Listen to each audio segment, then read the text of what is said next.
Hey, this is Brad with 4D Tech. Today we're on a Ford Expedition. We're going to show you how easy it is to install one of our auto engine idle shutdown eliminators so that you don't have to dig into the menu and turn off the 30-minute max idle setting every single time you get in the vehicle.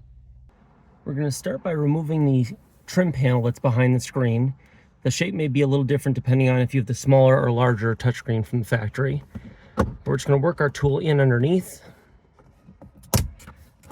and release the clips that are holding this in place.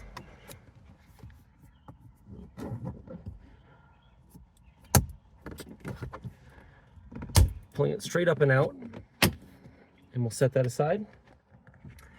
This will expose 3 8mm silver screws. There's one in the middle, and then there's one on either side that's deeper down that you'll need an extension to get to.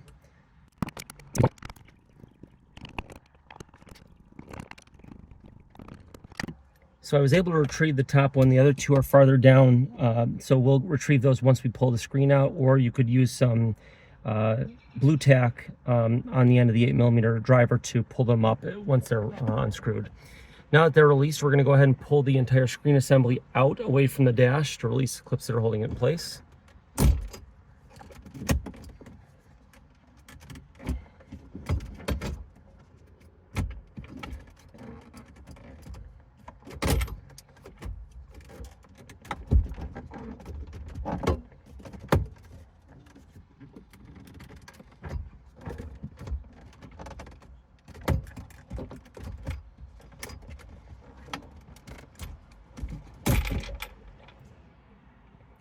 Now that that's done, we can go ahead and retrieve the 2 8mm screws that were down lower. Now we can go ahead and unclip these 2 connectors that are in the back of the touchscreen. There's going to be a clip that we need to release and depress right here where my fingernail is. So we'll press that and wiggle the connector out. Same with this pink one. We'll push that in and wiggle it side to side to get it out. We'll carefully set the screen aside. Now that the screen's out of the way, we'll go ahead and remove the 4 7mm screws, securing the radio and screen bracket in place. Go ahead and set the screen bracket out of the way. And we'll pull the radio out. On the back side, we're going to see several connectors. The one closest to the driver's side here, this black one, is the one that we're going to need to remove.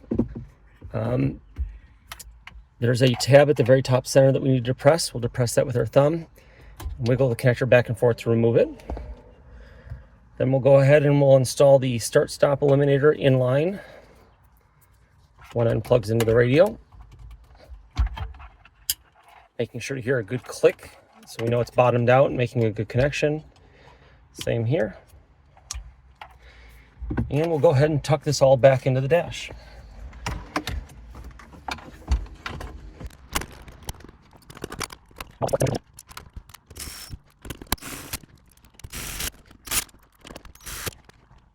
Now that that's complete, we'll go ahead and we'll reinstall the touchscreen, making sure to plug the 2 connectors back in, both the pink and the black.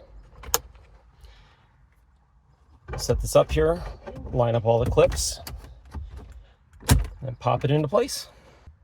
Now that we have the screen back in place, we need to replace the 3 8mm screws that we removed earlier. The 2 on the sides are a little harder. You're going to want to either use some blue tack, or in this case, I'm going to use just a piece of electrical tape to kind of hold the screw onto the socket long enough for it to get down inside the dash without losing it. Excuse me while I try and do this blind. There we go.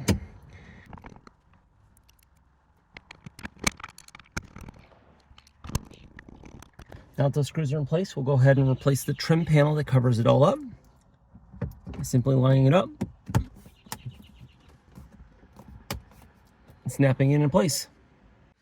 Now that the install is complete, we'll go ahead and start the vehicle for the first time. And we'll go into Settings, Vehicle. And as you can see, it's defaulted the 30-minute max idle to the off state. And every time we start the vehicle, it will remain in that state. We can always turn it back on and it will remember that setting as well. Now you see how easy it is to install the 30-minute auto idle shutdown eliminator from 4D Tech. I'm Brad. Thanks for checking out our video.